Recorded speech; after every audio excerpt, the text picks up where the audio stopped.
Yeah, I gotta let you go. The suspect's deceased. He committed suicide when he was confronted by two members of the Houston Police Department patrol assets here in Southwest Division. One of our officers spots the suspect. The officer recognizes him, gets out of his police car, and at gunpoint starts ordering Mr. Pappas, starts giving commands. Suspect Pappas had his left hand up and had his right hand secreted where the officer could not see his hand. The suspect said something about suicide, and the officer said, "Let me see some hands," or something of that nature. The suspect has body armor on and was not complying with our officer's command. When the officer saw he wasn't complying with the commands, he actually made a tactical repositioned himself on the other side of his patrol car to put his engine block between him and the suspect. A backup unit arrived from the opposite direction, and as that officer started forming a T formation on the suspect just took the gun and shot himself in the head. He was pronounced at the scene deceased by a Houston Fire Department from what appears to be a one single shot to the head, self-inflicted gunshot.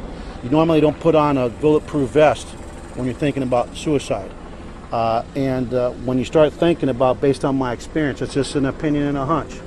But I thank God that second officer got there when he got there, because the suspect was not complying with the commands of the officer, kept his hand, his strong hand with the weapon in it, secreted where the officer couldn't see it. And it wasn't until he saw that second officer. I'm convinced that had we not had that second officer arrive from a different angle, we might have had a shootout out here, and I'm just thank God that our officer's okay. At the suspect's residence, they found a very extensive intelligence file that this suspect had put together on Dr. Hosconnett. He knew everything that you could possibly find on this man. And I'm not going to go any further into details, just to say that it was very extensive.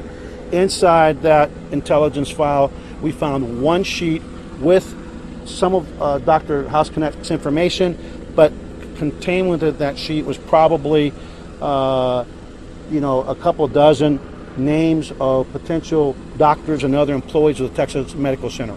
When we determined that those were potential employees of the Texas Medical Center, we actually passed that information on to the medical center, and they dealt with it to make sure that the notifications were being made and as they identified those employees.